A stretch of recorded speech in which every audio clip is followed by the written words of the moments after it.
What I sometimes do during one of these series of meetings is I just take a section of time and I share with you my personal experience of how I came to the conclusions of the things that I'm sharing with you, and knowing the background sometimes helps. I'd like to begin with a verse from the Bible, and this one is from the first book of Peter, 1 Peter chapter 2, verse 9. But you are a chosen generation, a royal priesthood, a holy nation, his own special people, that you might proclaim the praises of him who called you out of darkness into his marvelous light. The theme of what I'd like to share with you this morning is very simple. The world is looking for happiness, but most of the world is looking in the wrong places for happiness. People think that happiness comes from fame and fortune, from having enough friends or popularity, or from just materialism or physical satisfaction, and those things don't bring real lasting happiness. Now, I came from a very unusual set of parents, and I'll take a moment and share about that. You ever heard, that's my mom and dad. You ever heard the expression that opposites attract? It's strange that the irony of that, and somehow how people who are so opposite end up getting married. I don't know that it was ever more true than with my mother and my father. My mother was Jewish. My father came from a Baptist background. My mother was a Democrat. My father was a Republican. My mother was born in New York City, and my father was born in a small Oklahoma town. He was a country boy. I mean, they were about as opposite as you could be. Just a little bit about Dad for a moment. He was born very poor.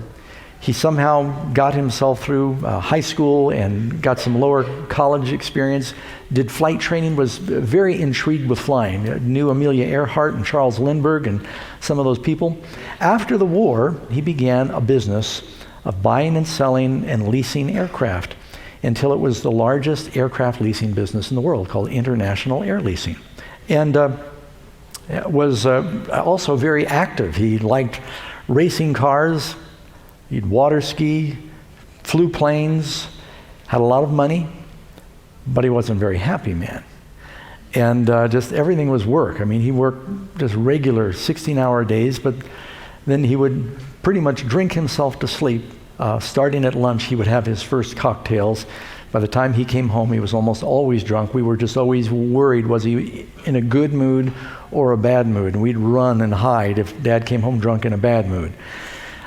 So it wasn't always a very happy home. And so when I meet people that think, oh, if I could just make more money, I'd be happy, I thought, oh, you really think so? It doesn't work that way. Jesus said, one's life does not consist in the abundance of things that he possesses. Money does not make a very good foundation for happiness. Now I'm going to switch over and talk about Mom for a minute. Very different. Mom was Jewish. Her maiden name was Tarshish. She was born in New York City. She went to California with her family when she was young. They were looking for a better life, and Mom really was intrigued with wanting to be famous. She was very talented. She could sing. But then beyond that, Mom, she really became famous as a film critic. During that era, it was a very powerful position. If a critic said a movie was bad, they lost a lot of money. If it was good, they could make a lot of money. And so she knew a lot of powerful people and movie stars in Hollywood. Here's some pictures of Mom with some of the different celebrities. This is Mom with Sylvester Stallone, Muhammad Ali. Anyone remember George Burns? Paul McCartney.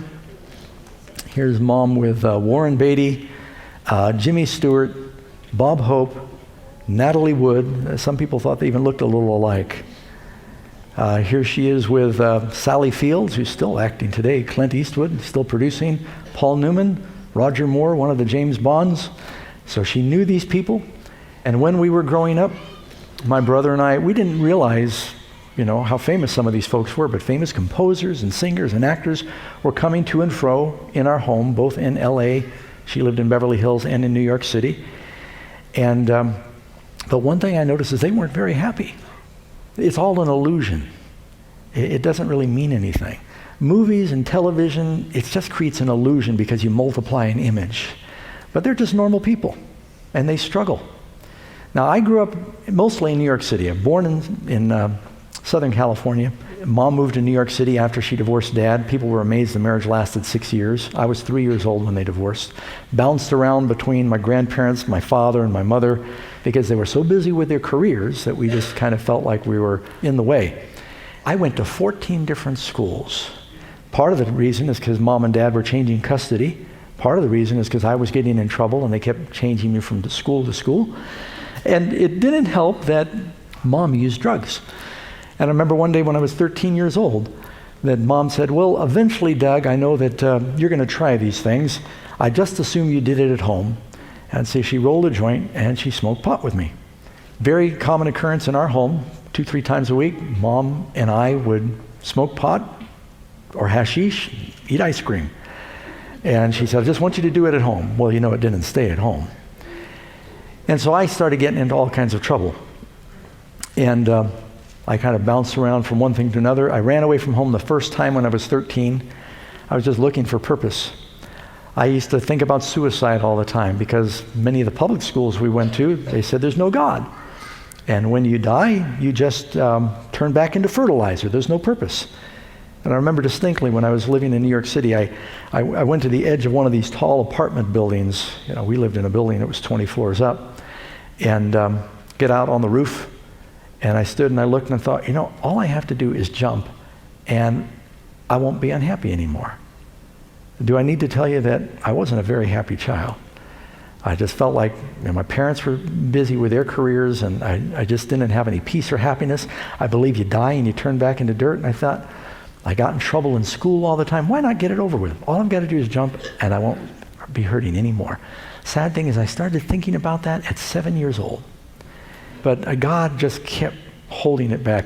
You know, one thing that helped me, I have an insatiable curiosity, and I thought, if I kill myself today, something really interesting is bound to happen tomorrow, and I'll miss it. And so I was able to postpone my suicide one day at a time because of curiosity for years. Years later, I remember when Mom turned 40, she called me up, she said, Doug, you know, I realize that my beauty and talents are fading, and I'm just thinking an end in my life. And I said, oh, Mom, let me tell you how I dealt with that. At this point, I was a Christian. I said, you lose all your options when you commit suicide. You never know, it might get better tomorrow, and you'll never find out if you kill yourself. So just take it one day at a time. And years later, she said, you know, that really helped me. So I began to think, you know, why kill yourself by doing something boring like jumping off a building or taking a handful of pills? I heard a beer commercial, and it said, you only go around once in life. Get all the gusto you can. I wasn't real sure what gusto was, but I thought, well, that sounds good to me. I'm just gonna have as much fun as I can, and I'll kill myself having fun. And so I just began to live a very wild life with abandon. When I was living with Mom, I was already using drugs at home with Mom, and I found out where her stash was, and so I already knew about that side. When I was living with Dad's specialty was alcohol. He lived on a mansion in Southern California with a butler and a maid, and he had a complete bar in the house, stocked better than some city bars. And my friends and I, we would drink, and I was getting into a lot of trouble. I started getting involved in stealing and fighting and drugs. I started smoking cigarettes, and I was in and out of jail, ran away from home several times. And so I was getting into lots of trouble. And you know what it was, is I wanted attention. I wanted my friends to like me. And everyone wants love, and I just felt like nobody even cared about me. And so I just tried so hard to get someone to like me, I'd do just about anything. When I was living with Dad, this is the island, just a Google picture of Sunset Island #1. That's where Dad lived. He was in the north part of that picture. Had a house right there on the bay. We had 3 boats in the backyard. I had a yacht, ski boat, and I had a little sailboat. And the friends that I grew up with on the island, we got bored in the summertime, and we would go break into the homes of the other millionaires. We'd just sit around. We'd say, what do you want to do? I don't want to do it. Let's go break into this home. And so we'd go, and we'd dare each other. Just, you know, kids have nothing to do. And so we'd go break into home. Didn't matter what we stole. Just steal something to show you were in there. It was still a tennis racket. I mean, it's just anything. And then they started daring me. They said, I dare you to break in while the people are still walking around. You could see the lights on. Because we knew the doors were open because the island had a security guard, so people were very relaxed. And so we'd break in and we'd steal something. They would dare me to jump off the bridge into the water, and I would do it just to try and get their attention. Well, things continued to progressively get worse. With the drugs, the stealing, I began to break into other homes and stealing cars and run-ins with the police. I took traffic school several times before I even had a license because of the problems I got in. But something interesting happened. I finally left home when I was 15, and I told Dad, my stepmother said, either he goes or I go, and I don't blame her. I was really a problem. Dad moved me into one of his hotels. He said, you got to live here. That didn't work very long, and finally I said, look, Dad, I'm going to go. And he said, I don't know what else to do with you. I've tried everything. And I said, I'm just going to have to go figure it out by myself. And I left. And I took off hitchhiking, 15 years old. I went up to Boston. I had forged my driver's license. I was born in 1957. I changed my learner's permit to 52. I got a false ID that said I was older than I was. And so I got an apartment in Boston. And I started breaking into homes and stealing cars, using drugs. I had a part-time job as a security guard, believe it or not. I did. A place called Boston Intelligence. And so I'd guard places at night, and then I'd steal during the day, because it just looks like you're moving. And while I was living like this in Boston, getting into lots of trouble, I met a friend who was very religious, and he was a security guard. And he found out about what I was doing during the day. And I said, Jerry, you going to turn me in? He said, oh, no, Doug, I don't need to turn you in. He said, your karma's going to get you. So what do you mean? He said, everything you do comes back. I said, there's no God. I stole that television. I got rid of it. Nothing happened to me. He said, you'll see. And not long after he told me that, I woke up in my apartment in Boston, and the door was open. And I got my scruples together, and I looked around. My TV was gone. And my radio. And I was mad. I called the police. I said, you got to track these guys down. Do you know there's thieves? So I pay taxes for you guys to do your job. And I was very indignant. And I started watching. I noticed that everything I did seemed to backfire. I'd steal something, and my friends were all thieves. They'd steal it from me. Or I would steal something, and I was often high or drunk, and I'd hide it, and I'd sober up and say, oh, where did I put that? Or I misplaced the money. Or I'd steal something, and I remember once I just risked my life. I stole this stereo. I got back, I plugged it in. It was broken. It didn't even work.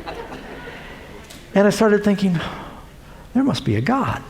Jesus said, do unto others as you would have them do unto you. And it seemed like everything he did, it was backfiring on me. What convinced me finally was a little thing. I went to someone's house. I didn't quit stealing immediately. I kind of tapered off. I went to someone's house and I stole a box of Krusty's Instant Pancake Mix. And I know this sounds really dumb, but I did it because it was whole wheat pancake mix. Now, you got to just think about how dumb this is. I mean, I am drinking, I'm smoking, I'm using drugs, but I was a hippie, and I thought, I'd just use whole wheat pancake mix. They had this brand new box of Krusty's Instant Pancake Mix, and this is back before they had the barcodes, and they had the little round stamp on top. They'd stamp the top with the price, a little circle, $1.19. I stole it. That day, I went back to my house, and some friends had come by while I wasn't home. I had just bought a brand new jar of Tang instant breakfast drink. Anyone remember that? My friends drank the entire jar, and there by the empty jar was the lid, and the lid was stamped $1.19. And I looked at the pancake mix, and I looked at the lid, and I thought, crime doesn't pay. I started thinking, there must be a God. So I began to search. So I started getting into all these Eastern religions. And Buddhism, that's back in the days of the Beatles, and everybody was meditating, and the Eastern religions were very intriguing in America. And so I was meditating, and I got into something called the spiritual science of DNA, and I took a little bit of kind of the Jewish heritage and mixed that in, and of course I'd gone to Catholic school, and so I kind of made this big old potluck of all these different religions with myself as my own little pope, trying to put it all together. And I was very spiritual, and I'd quote suddenly from one religion and then from another religion. And while all this is happening, I was so spiritual and so religious, I'm still using drugs and drinking. I'm still a slave to my sins. It hadn't made me any better. Don't forget to request today's life-changing free resource. Not only can you receive this free gift in the mail, you can download a digital copy straight to your computer or mobile device. To get your copy of today's free gift, simply call us and ask for the offer number shown on your screen. Or visit the web address and download a digital copy. And be sure to select the digital download option on the request page. It's now easier than ever for you to study God's Word with amazing facts, wherever and whenever you want. And most important, to share it with others. Well, about this time, my father flew to Boston, and he made a special trip, and he said, Doug, you need to go back to school. You're wasting your life. My brother, Falcon, was sick. He couldn't take over the family business.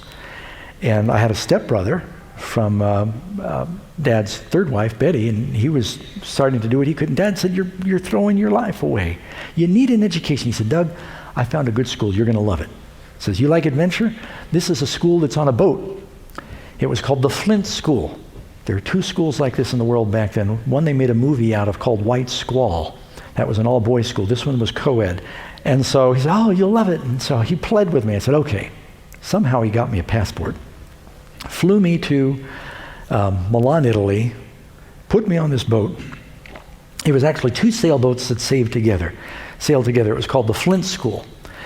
And after he left, I realized I'd sort of been tricked, because this was a very unique school for the children of politicians and millionaires to get them out of their environments. They had a lot of kids getting mixed up with Moonies and cults and drugs back then, and they got them out of the environment. It put them in a controlled environment, taught them, business principles, but they taught atheism.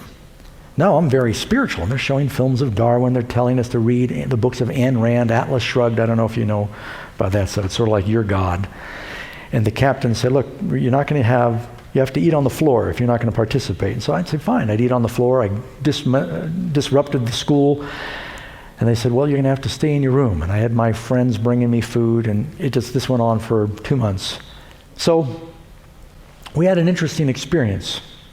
We were sailing from northern Africa, Tunis, Africa, over to Port of Mahon, Spain.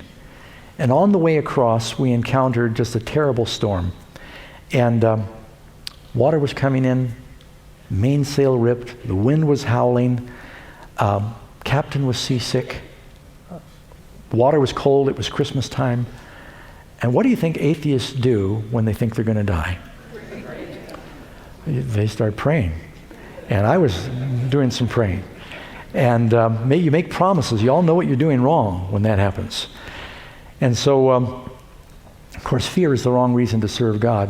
As soon as the storm was over, we forgot all about the prayers and the promises. And I managed to convince the captain, look, I'll cooperate for the next few weeks until Christmas break if you just let me go home for Christmas break. And they were so anxious to get rid of me, he called my dad and said, you got a deal. And told Mr. Batchelor, we think Doug's shown great progress. We're going to let him come home for Christmas. Because my dad had to pay the whole year up front. They didn't care. They just want to get rid of me. So I got on the airplane in Madrid, Spain, ordered beer and got a pack of cigarettes and told them, I said, you will never see me again. And they never did. I got back to the States, went on a ski vacation with Dad. When it was time to go back to school, I ran away for the last time. And I went hitchhiking across the country to a place I found when I was 15 in the mountains above Palm Springs. There's a very tall 10,000-foot mountain called Mount San Jacinto. Halfway up this mountain, there's a cave. There's several caves up there. And I said, I'm going to find God in nature. Now, on my way out to Palm Springs, something interesting happened. I got stuck on the highway in Oklahoma. I was cold, hungry. All these trucks were going by. And I was a little hungover, and I was desperate. And I said, I ought to try praying. And after standing there for 8 hours freezing, because I had Florida clothing on, it was December in Oklahoma, it was freezing cold. I prayed and I said, Lord, I know I've been a terrible person. If you're there, will you please help me? And I need help with 4 things.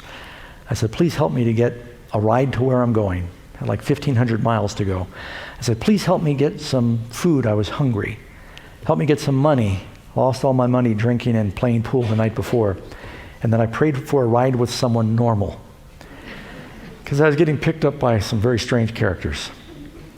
As soon as I finished praying, the next vehicle going by stopped, picked me up, took me all the way to my destination in Palm Springs, and preached to me all the way out there, which I didn't ask for. They gave me $40 when they dropped me off. They bought my food all the way out. Everything I prayed for, God gave me. And I thought, what a coincidence. But I had to listen to him or jump out of the car. So I listened to him and I thought, Bible's fairy tale. Now I'm going to find God through nature.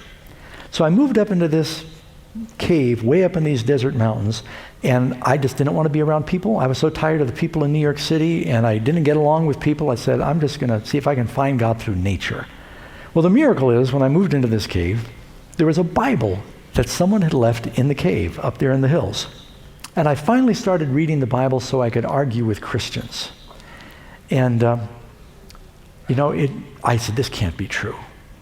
But as I kept reading, I realized it is true. And I thought, what have I got to lose? I read in the encyclopedia, it says Jesus really lived. And I thought either Jesus was crazy, or he was a liar, or he's the Lord. He didn't lie. He wasn't crazy. Maybe God did become a man to save us, and that there's a purpose for our lives.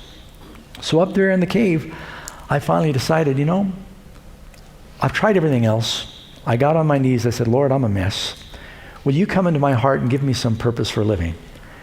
And I was as far away from God as a person can be. I'm running around naked up in the mountains. I'm eating out of garbage cans, using drugs, smoking, lying, stealing. I was a big zero. And I said, Lord, will you give me some purpose for living? And I felt him forgive my sins. He came into my heart, and everything began to change. Not all at once, but things began to happen. One quick story before we run out of time. I was so excited about the gospel and the changes God was making in my life. I said, Lord, I'm willing to tell people, but I'm a hermit. I don't know how that's going to happen. But I feel like you're wanting me to teach and preach others about you, because I was so excited. I said, you're going to have to let me know. Not long after I prayed that prayer, I called my mom in Beverly Hills. She said, Doug, you're never going to believe this, but I had lunch with someone from NBC. They want to fly up to your cave in a helicopter and interview you. Right after I prayed and said, Lord, if you want me to witness for you, you let me know. This is a picture of my mom at my cave. She flew up in a helicopter. They did a national interview. It was all over the country that day. My friends in jail said they saw it 3 times in one day. And so from that time to this, God just opened doors for me to be sharing with other people. He has a plan for your life. This is a picture of, I've been back to the cave several times over the years. This is our son Micah when he was like 7 years old. He hiked up there with me. So this is the waterfall in the pool right outside my cave. Went back up with the whole crew. That's Karen in the middle with Stephen. And I went back one year and I actually brought another Bible and I left it in the cave, just in case, kind of a little sentimental thing that I did. But my immediate family's all passed away. My father, my mother. I was with Mom when she died. I was with my brother when he died. And I remember I was out walking with my brother one day. Falcon went to school. He got a college education. He tried to work for Dad as long as his health would permit. And you can tell I'm the black sheep of the family. This was at my brother's wedding. I kind of had to come out of the cave, and you could tell. And I was walking with my brother one day, and he said, Doug, you're lucky. And I thought, wow. I said, you've got the house in Miami Beach on the water. You've got the boat. You've got the new cars. You've got all the things that the world wants. He said, Doug, you're lucky. He said, I'd give everything I have if I could have your lungs and live a little longer. He said, God isn't fair, my brother said. He said, I'm so smart, but I'm sick. And he said, you're so healthy, but you're stupid.